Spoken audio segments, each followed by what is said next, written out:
Hello and welcome to episode 41 of Not Reserving Judgment, a podcast about the latest intrigues, triumphs, and outrages in Canadian constitutional law. I'm Josh DeHaas, counsel with the Canadian Constitution Foundation. I'm Christine Van Gyn, the CCF's litigation director. And I'm Joanna Barron, executive director of the CCF. In today's episode, I'm going to tell you about why Newfoundland and Saskatchewan are suing the federal government. I'll explain the debate over whether being forced to give union dues to unions that engage in particular strands of political activism is a conscience rights issue. And we'll share our bad legal takes of the week, where we take a lighthearted look at some legal opinions that didn't quite land. But before that, I'm going to tell you about the latest loss in the fight against unreasonable COVID-19 restrictions. So I'm going to take you back to 3 years ago, June 2021.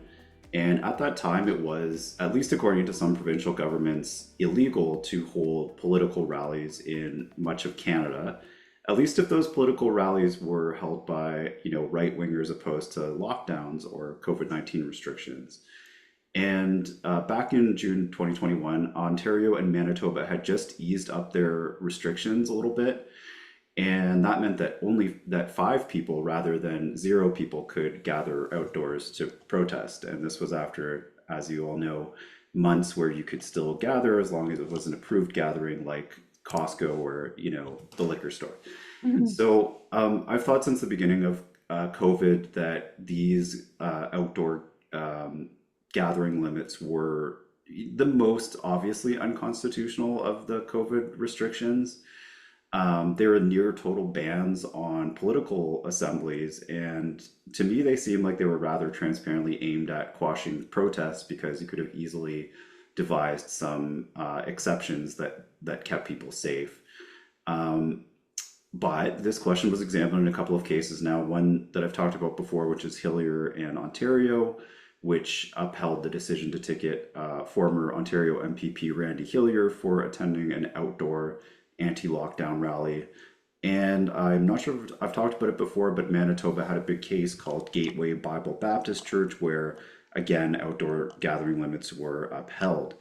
So this week it's yet another legal challenge that's been dismissed, and I think even though in a sense this is a minor case, it's really worth highlighting because it's a reminder of not only how unjustified these laws were, but how arbitrarily they were enforced. So, according to the Winnipeg Free Press, a man named Todd Dubé attended a rally for People's Party leader Maxime Bernier in June 2021. And Dubé was fined $1,300 simply for attending this outdoor political rally, where, the risk of spreading COVID was extremely low, and the interest in peaceful assembly to oppose COVID-19 restrictions was very high. So what happened this week was the Justice of the Peace said that precedent required him to find Dubé guilty, and that it didn't matter what kind of assembly it was all illegal under the Public Health Act. Bernier didn't actually end up speaking at this particular rally because he had been arrested and briefly jailed a couple weeks earlier for attending a much smaller rally also in Manitoba, which I think is pretty astonishing, because if you think about the whole point of assembly rights, it's to make political points, and Bernier was a political party leader, even though his party didn't have any seats. And, Dubé argued to the Justice of the Peace that the ticket he got was political persecution.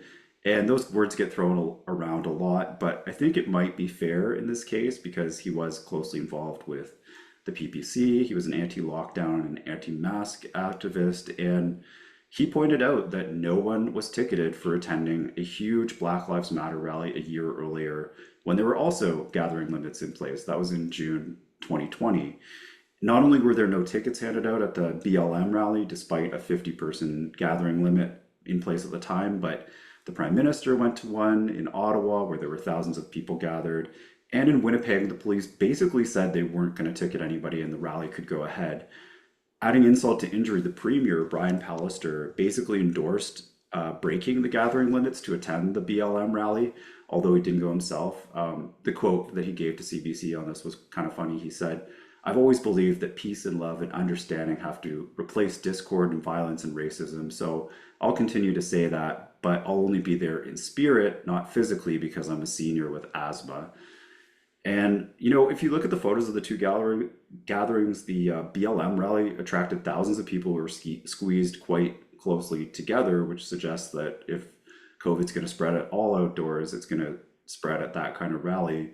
Whereas this rally where Dubé was ticketed, it was 150 people. It was outdoors in a huge space. And if you look at the pictures, people stood in groups of like 5 or less, distanced by several meters for each other. And not a lot of people were having face-to-face interactions with strangers. So it seems like of all the political rallies out there, this was probably one of the safest you could hold. So anyway, I find this saga really sad. I think there was a lot of arbitrary enforcement, and I just hope we don't repeat this mistake again if, God forbid, we ever have another virus hit us and have the whole world freak out. So, Christine and Joanna, I don't know if you had a chance to read this article, but what do you think of this?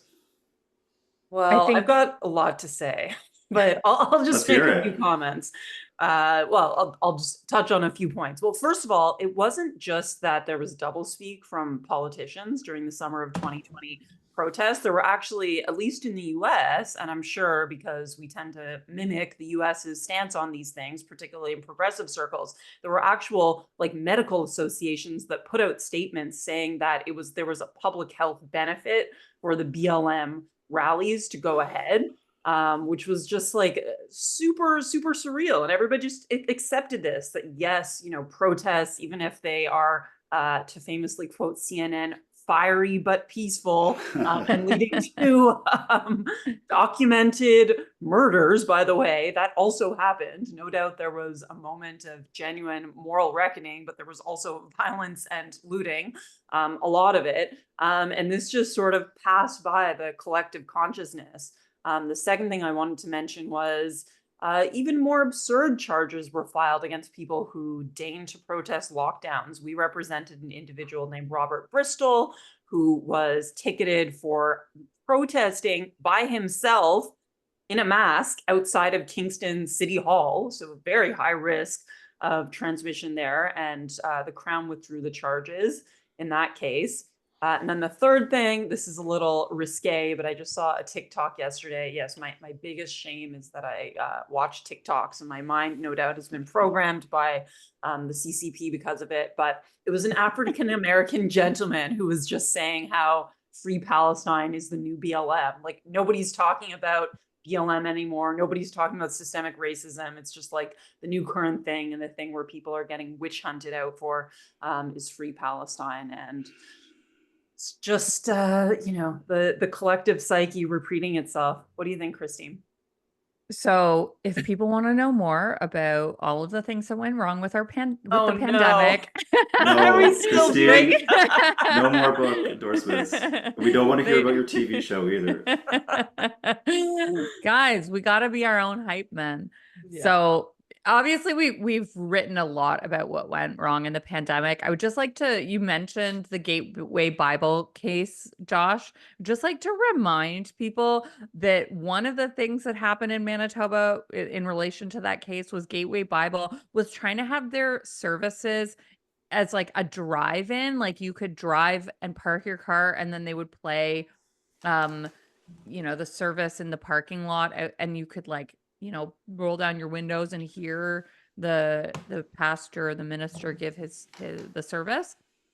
Or I think you might have turned your radio station to a particular channel, and the government they banned that as well. I mean, this was when they say this is political persecution because certain things were shut down and not others, and it kind of depended on where on the political spectrum you were, or like what your views were. I kind of buy that argument. This is crazy that this ticket proceeded. And we know that during this time, all kinds of other events were permitted. Different protests didn't have tickets. I don't think there should have been tickets at the Black Lives Matter protest either. Like, protest, it's a cause, it matters to you. You have a constitutionally protected right to engage in the democratic process by expressing your views in the public square. those people shouldn't have been ticketed either. But there was definitely a sense during the pandemic that certain types of protests were more likely to attract police attention than others, or public health attention than others. And it was because of the subject matter of the protest. And that is wrong. That is a violation of our most fundamental principles about freedom of expression, which is that the right is content neutral, that we don't shut down speech because of the content of that speech. So I am like pretty sick of hearing about pandemic cases after, you know, working on a number of them and working on the book about them. But if you're not sick of it, go and buy our book and read it and leave a review on Amazon. I'll turn now to my news headline, which is about a lawsuit that Newfoundland and Labrador say they are going to be filing against the federal government.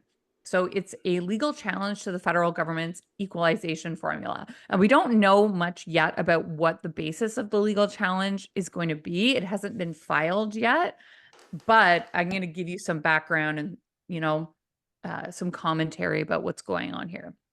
So for those of you who may not, you know, be familiar with the concept of equalization, it's basically the federal government's redistribution of wealth between provinces. The idea is that less prosperous provinces receive federal funds so that they can provide their citizens with public services that are, you know, comparable to the public services in other provinces, and they provide those services at a reasonably comparable level of taxation. So sort of colloquially, we refer to the have and the have-not provinces. You either pay into equalization or you are a recipient of equalization. And you may be surprised to learn that Newfoundland has not received equalization since 2008. This is surprising for many people because Newfoundland has a long history of financial hardship. It has the highest net debt per person in Canada. The provincial debt in Newfoundland is $16 billion, and that is for a population of just over 500,000 people. It represents about $30,000 in debt per person. It has the highest unemployment rate in Canada, and it has for a number of years. It also has more public servants per capita than any other province. And the federal government has needed to bail the province out a number of times in a number of different ways. Recently, the feds gave Newfoundland $5.2 billion for cost overruns at a hydroelectricity project. If the feds hadn't bailed Newfoundland out for this project, there were concerns that power rates in Newfoundland would have doubled. The total cost for that project is $13.4 billion. And again, this is an electricity project for a province of just over 500,000 people. So for a long time, the province has had this fragile economy dating back, you know, quite a ways. Back in 1992, the federal government announced a moratorium on cod fishing that put 30,000 people in Newfoundland out of work. And in the following years, about 10% of the population of Newfoundland moved away to find work. One of the places you find many Newfoundlanders is actually in Alberta, where they've moved to get work in the oil and gas industry. But Newfoundland, despite all of these hardships, has not been receiving equalization because the current formula that is used by the Trudeau government accounts for the role of oil and gas in gross domestic product. So many critics of the current formula, including those in Newfoundland, say that the formula should not be considering oil royalties and that it doesn't account for other nuances. For example, Newfoundland has a geographic size that is 3 times larger than all the other maritime provinces combined, which increases their cost of delivering services. And that other federal transfers to provinces, like, for example, the Canada Health Transfer, are determined based on population. But equalization, instead of just basing it straight up on population, has this complicated formula. So this year, 2024, is actually the first year since 2008 that Newfoundland is qualifying for equalization, but it's only receiving $218 million. Compare that to $3 billion that Nova Scotia is going to be receiving this year. And the other provinces that are getting equalization are PEI, Nova Scotia, New Brunswick, Ontario, Quebec, and Manitoba. And Quebec gets the most, and Newfoundland and Labrador are getting the smallest amount. And a big thank you to Alberta, Saskatchewan, and BC for supporting the rest of us freeloaders. I guess the mystery of Western resentment is solved. This is a big part of it. And basically what Newfoundland is asking for a long time, they've been asking for the formula to be changed. They think it's unfair that their economically fragile province is getting 218 million while Nova Scotia gets 3 billion and Quebec gets many times more.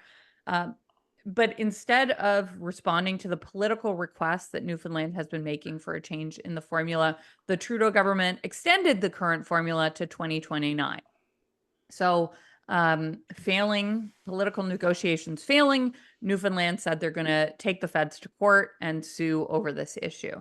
And a few days ago, Saskatchewan, who hasn't received equalization in 17 years, by the way, they said they're going to join Newfoundland in the challenge.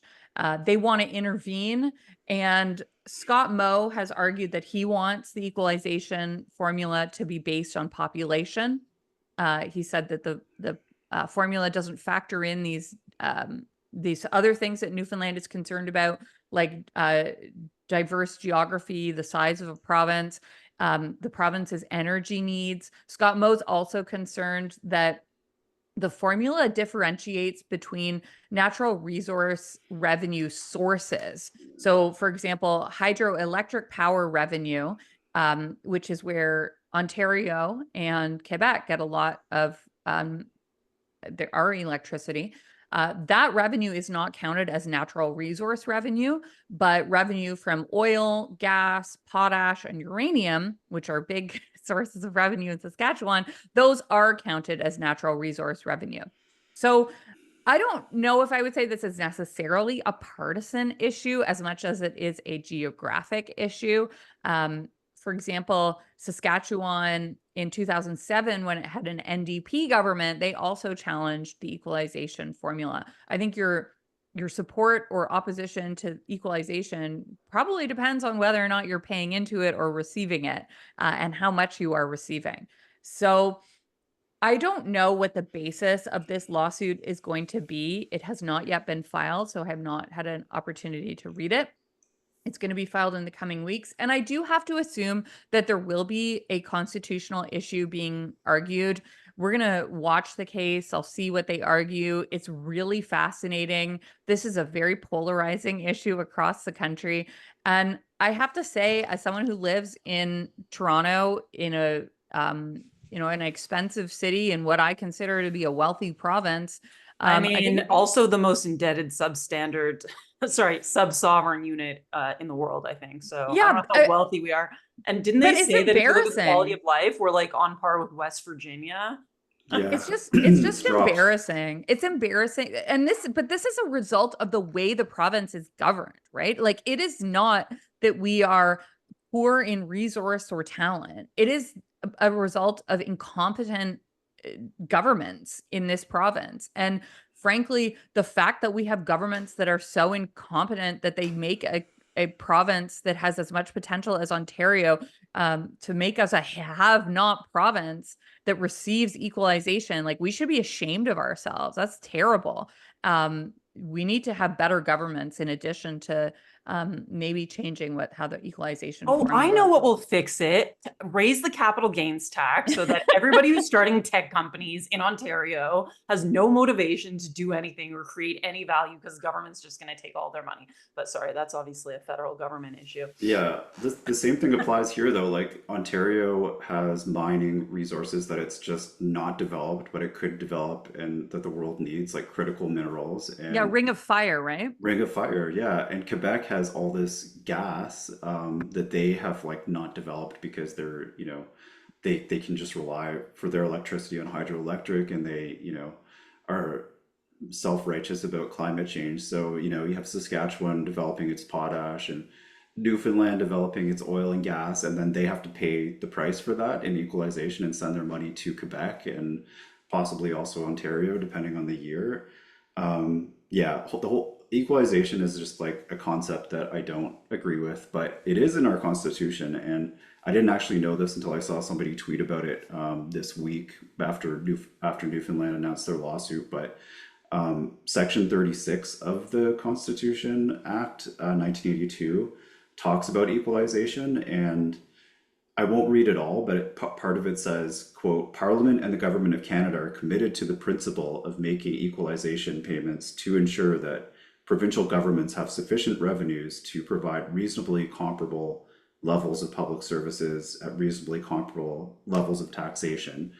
And then there's other parts to it too. And I don't immediately see what they're going to attack, because it seems like this weird section that, I'm going to read what what Saskatchewan argued back in 2007. That case did not proceed. There was a change of government, and the new government in Saskatchewan dropped the case. And I don't know the politics about why, but there may be something in there that could give me a hint about what Newfoundland's going to argue, or at least what Saskatchewan will argue as an intervener. But I could also just wait and see what Newfoundland yeah. argues. Well, it's an interesting section. So like I said, I'm not going to read it all, but there's so many words in there, and it's such a woolly and weird kind of unusual section that I didn't know existed until the past week. And um, I think there's probably lots there that they can attack. So maybe we'll just leave it at that. I don't know. I Okay, don't know. I Joanna. just thinking out loud, thinking about this for the first time, because yeah, I've tried to understand equalization formulas. I kind of don't believe anybody in Canada does. But thinking about the goal of, delivering a similar standard of care in delivering public services across Canada. I mean, I can see the rationale for that, but just thinking on my first principles and what federalism is for, like maybe I could also support the principle that if provinces which extract their resources, run their economies more efficiently, will have better, delivery of public services. It kind of feeds into the competitive laboratory theory of federalism, right? Which is you want to see that some provinces doing something well and emulate that, or move there and vote with your feet. Like, I don't know if it's a justifiable or even wise or possible goal to completely level the playing field across the country. We have completely different resources, completely different circumstances. Like, just thinking that there's going to be a total equality in all things between I don't know, Georgian Bay and Iqaluit is maybe not reasonable. So I don't know. I know that's like probably what I said is like Canadian heresy, but just thinking through, particularly if we might get involved in this, these are things we'll have to think about. Not committing myself obviously to any position.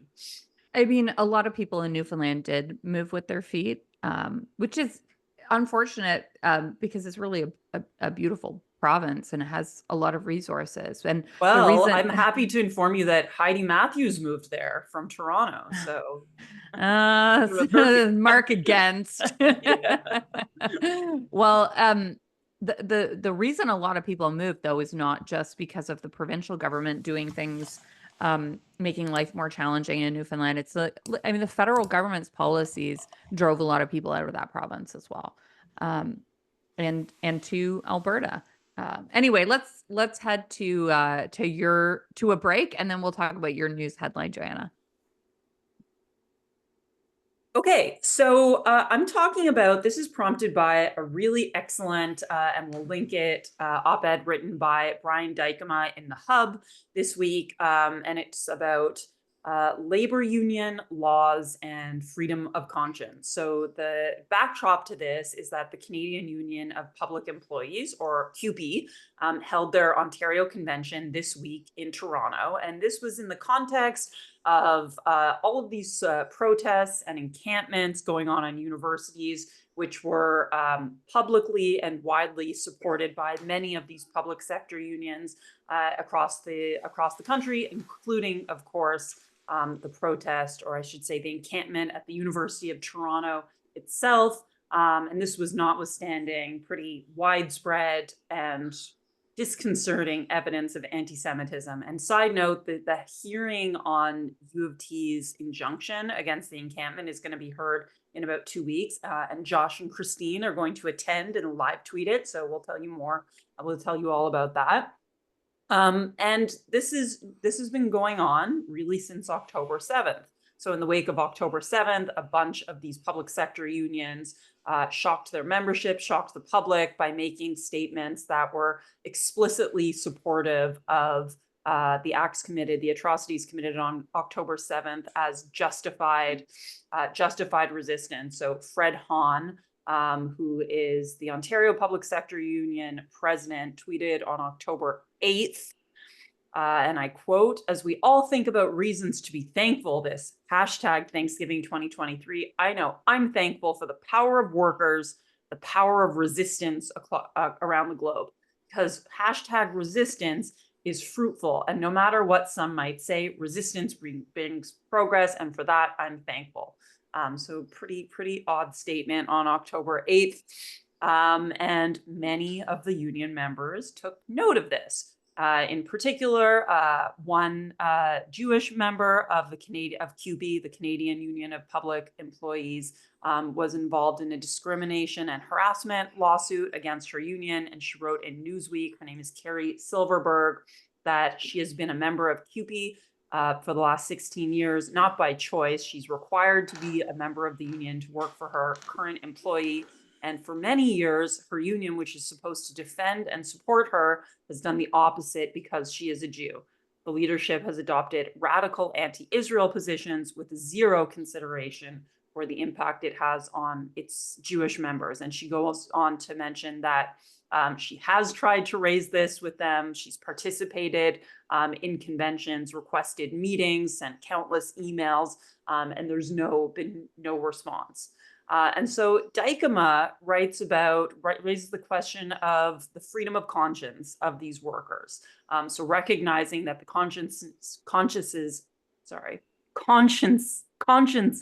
of these workers have been harmed by their union, should there be some legal means to meaningfully protect them? So provincial and federal labor law, as well as the case law which supports it, does not really provide any access to such a remedy. And union members have to hire a lawyer and take it up with human rights tribunals. And freedom of conscience is guaranteed in the Charter. Section 2A of the Charter states that everyone has fundamental freedom of conscience and religion. And indeed, Dijkema notes that provincial and federal labor laws do contain clauses which allow for union members to opt out of being union members on the basis of exercising this freedom. And at first glance, these laws appear to provide broad protection of religious freedoms. But in practice, the way these laws have been interpreted by tribunals is super narrow and has the effect that both a majority of religious people, whole religious groups, are prevented from exercising their rights. And also those who claim no religious connection and just are asserting, a personal conscience have no means for exercising their conscious rights. So Dijkema goes through 2 reasons why the bar is super high. So first, and I think this is so odd, the exemption on the basis of exercise of religious freedom restricts objections to unions per se, and not particular actions, words, or constitutions of any particular union, even though it may be harmful to the religious conscience of a worker. And it says, this is from a human rights tribunal interpreting the provision, the religious objection must go to the fundamental aspects of union membership or financial support, not just incidental aspects of union affiliation. So this arises most frequently when a union supports or contributes to a cause to which the applicant objects, even though they do not object to the union itself. So that would pretty clearly cover the case of Fred Hahn and the types of objections raised against CUPE by Carrie Silverberg. And then second, it doesn't provide any protection at all for a worker's freedom of conscience as opposed to their freedom of religion. So many workers whose consciences might be harmed by membership in a trade union just have no means of exempting themselves just as people from their union. And so Dijkema concludes that obviously anybody who's atheist, agnostic, non-religious is unprotected.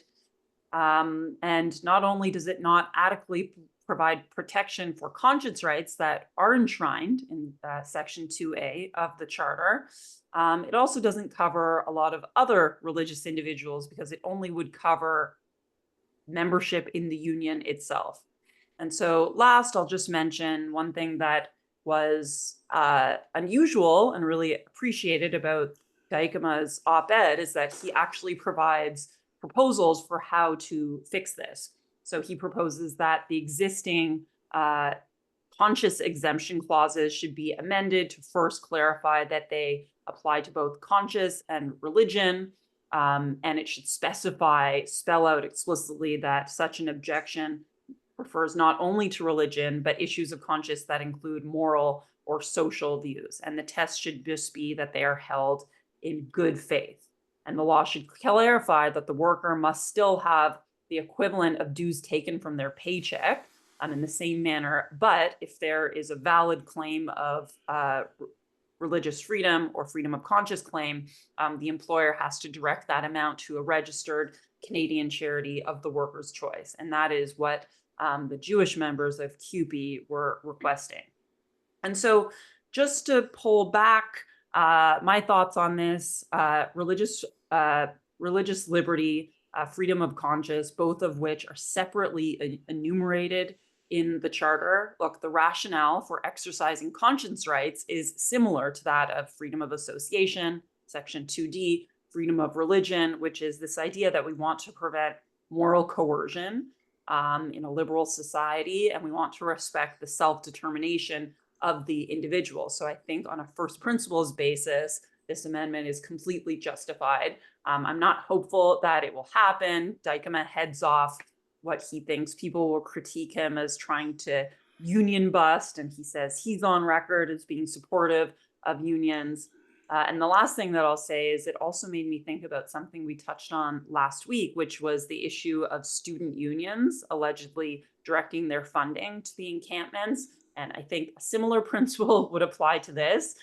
Because in the case of many student unions, you don't have a choice. It's like tacked onto your tuition bill, your financial contribution to the student union.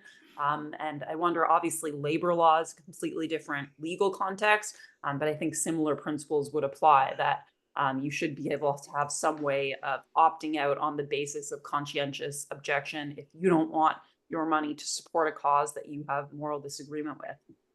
Josh, I know that you also saw this piece and we've been talking about the student union issue.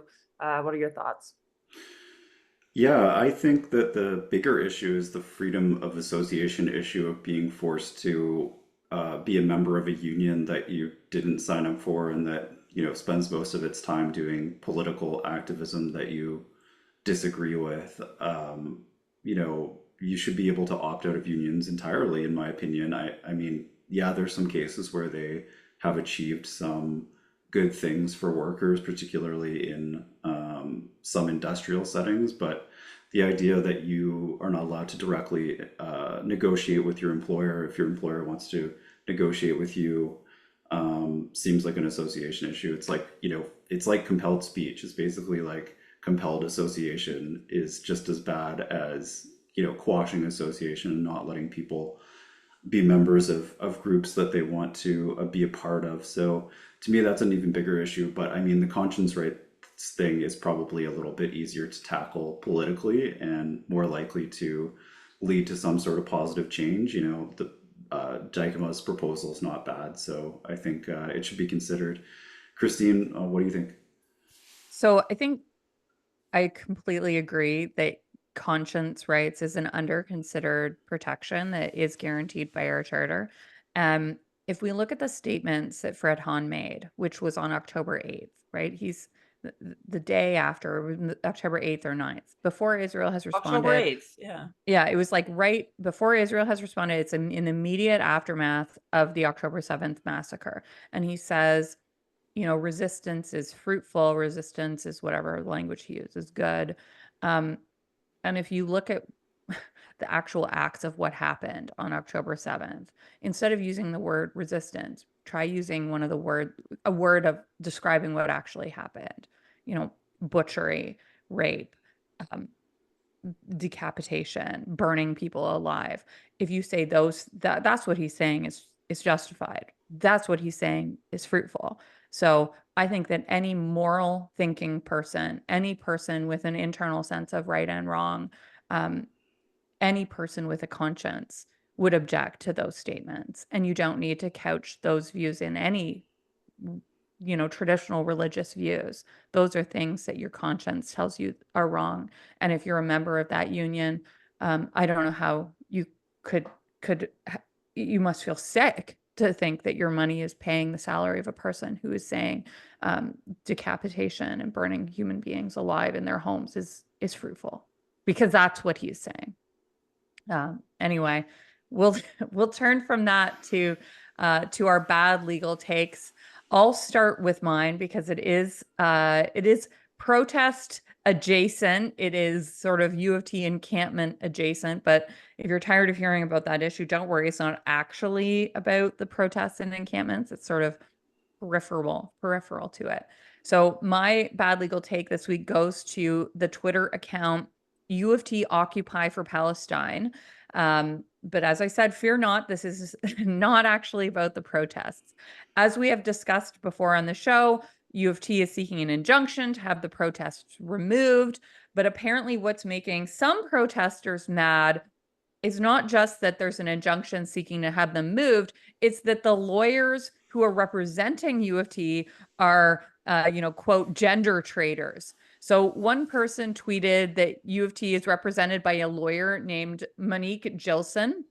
She is the managing partner at one of Canada's top litigation firms called Lenzner Slott. And she won the Advocate Society Douglas K. Laidlaw Medal for Advocacy. She's represented all kinds of clients from major financial, pharmaceutical, political, and technology institutions like Pfizer to the Canadian government. She has a large pro bono practice. And as a lawyer working on high-profile cases at the forefront of the courts, she has also had some controversial clients, one of whom was Harvey Weinstein in 2017.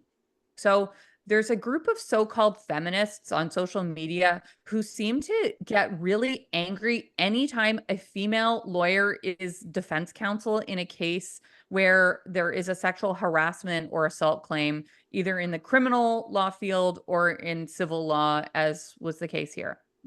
So there are people who are mad on Twitter that U of T has hired a leading and high-profile litigator who is a woman and who has also had cases with controversial clients where the claim involves a sexual allegation.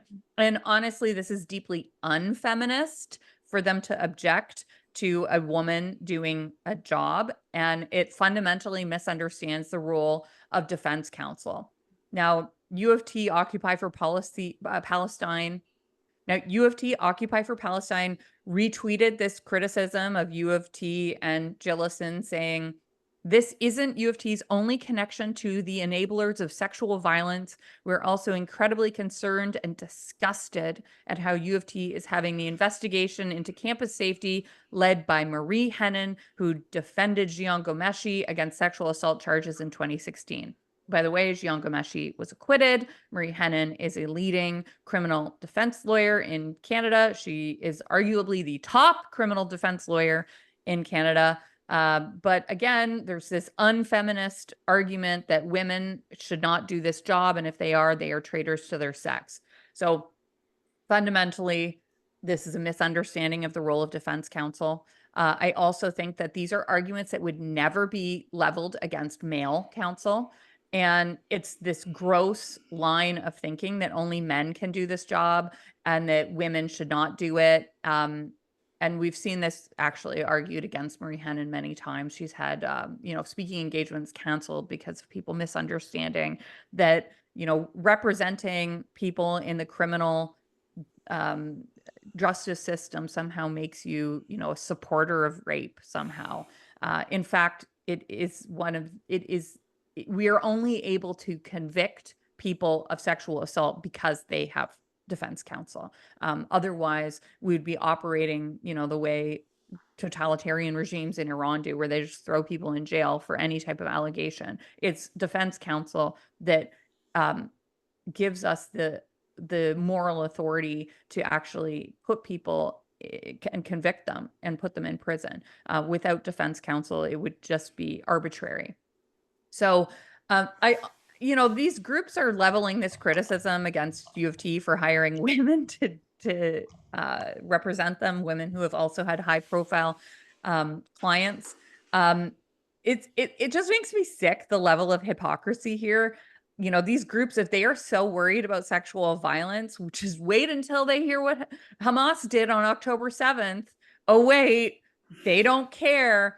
And they actually argue that the rape of Israeli women and children is justified as some type of resistance, or they just ignore it so that they can attack U of T for having lawyers who've committed the serious crime of, having clients, but then turn their back and defend literal rapists. So that's my bad legal take. It goes to all the people who criticize female defense counsel for the terrible crime of having clients. Josh, what's your bad legal take this week? Mine is probably a little less exciting than that, but it goes to two justices of the Ontario Court of Appeal, and it's not really their fault, this particular bad legal take. It's actually former Supreme Court Justice Rosalie Abella who boxed them into this position, so we can blame her. But anyway, as listeners outside the center of the universe here in Toronto might not know, there could be a transit strike later this week that would shut down all the subways, streetcars, buses, everything.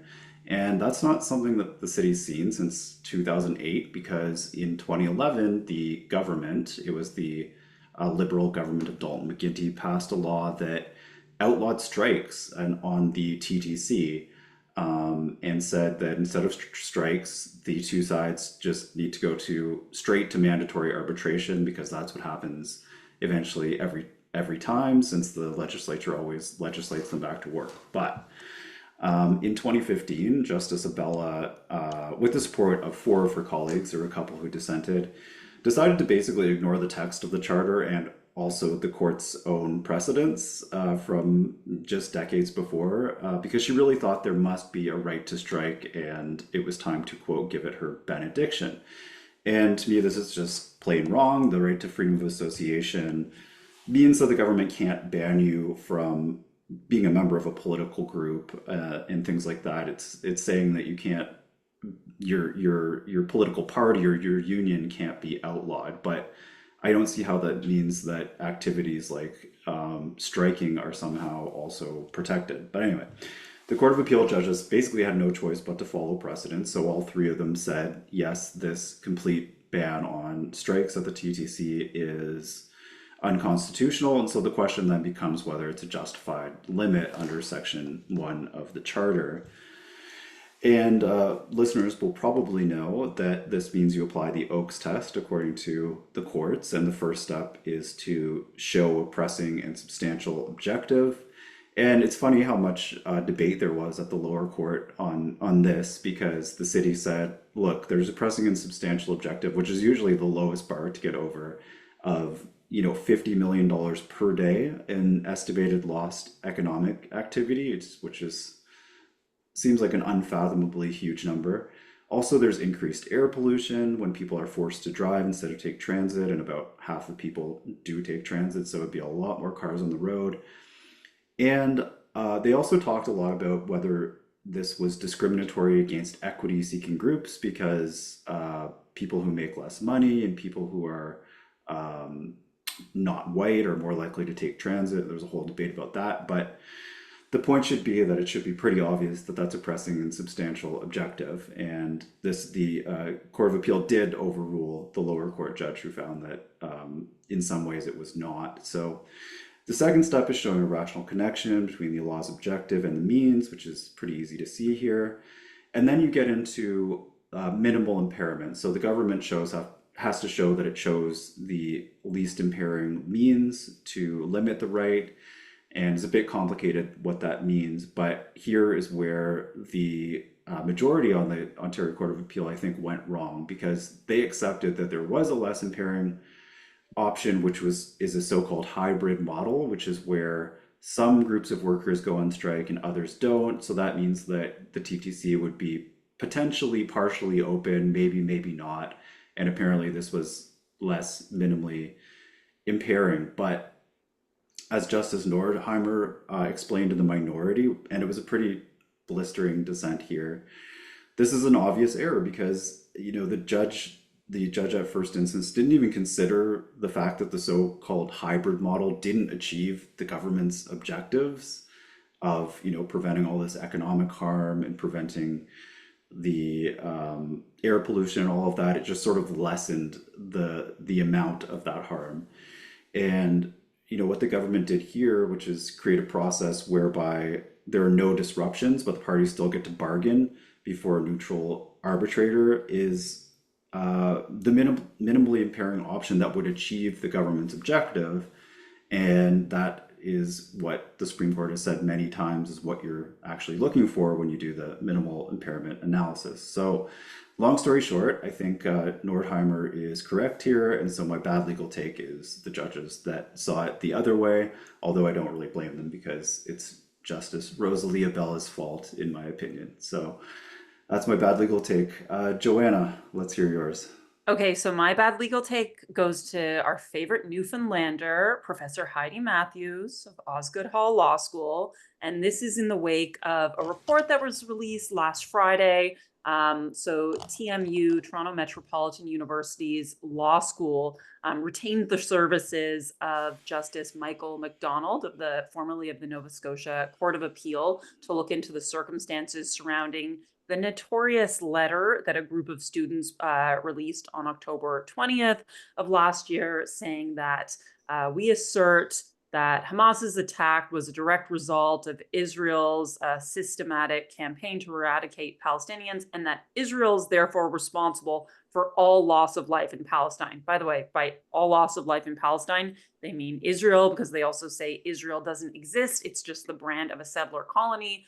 And that we stand in solidarity with Palestine and support all forms of Palestinian resistance and efforts towards liberation. So basically apologizing for acts of terror.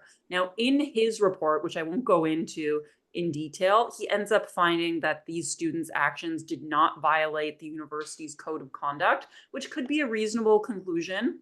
I actually think that in this case, the students suffered pretty significant professional and social reprimand for this letter. This was the famous letter that Bay Street firms were asking students if they signed on to before extending an offer to them, as well as government hiring.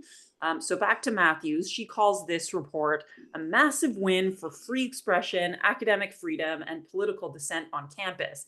And she says, crucially, the TMU administration was to blame for much of the harm caused by the misinterpretation of the letter, as it failed to give students a chance to explain themselves before the school issued a harsh statement of rebuke. So this is just briefly, I think Douglas Murray has said this and has popularized this in the last few months. This is like the classic double standard anti-Semitism. Can you imagine if a group of students put out a letter praising a deliberate and targeted attack on civilians who were Black people or Asians or gay people? I don't think there would be any equivocating and certainly no blaming of the institution for just giving the students a second chance. I mean, this is a letter, it's a few weeks after October 7th. We can assume they thought pretty carefully about how they were going to draft it. I don't think that there would be any question of, no, it was the university's fault because they just didn't give the students time to clarify what they meant. And furthermore, I actually think Matthews is not a cancel culture person, but traditionally people of her ilk tend to focus on the effects of the quote unquote harmful speech. But the main thing that I want to just say about this, and this goes to McDonald's report as well, is that you can justify the conclusion that the code of conduct wasn't violated, and that we should embrace sort of protection for even very offensive speech without going into defending the substance of the letter. And I think where McDonald really went completely off the rails is where he said that the letter wasn't anti-Semitic. I think that's just completely insane as a conclusion, and it also wasn't necessary to arrive at the conclusion that you didn't need to further sanction the students. So a few bad legal takes baked into there, but that's it for this week. Josh, you want to close us out? Sure. So as usual, we'll ask you to rate us, review us, and subscribe, and tell your friends about this podcast. And just a reminder that you can support our work by subscribing to the CCF's YouTube channel, where you can hear lots of updates from Christine, by following us on X, or by visiting our website, theccf.ca, where you can sign up for our Freedom Update newsletter from our colleague Russ. Each week you'll get the top legal news stories in that newsletter, so do go and sign up. The CCF is a nonpartisan legal charity funded by your donations, so please do click that donate button on our website if you can. Every little bit helps. Thanks for listening.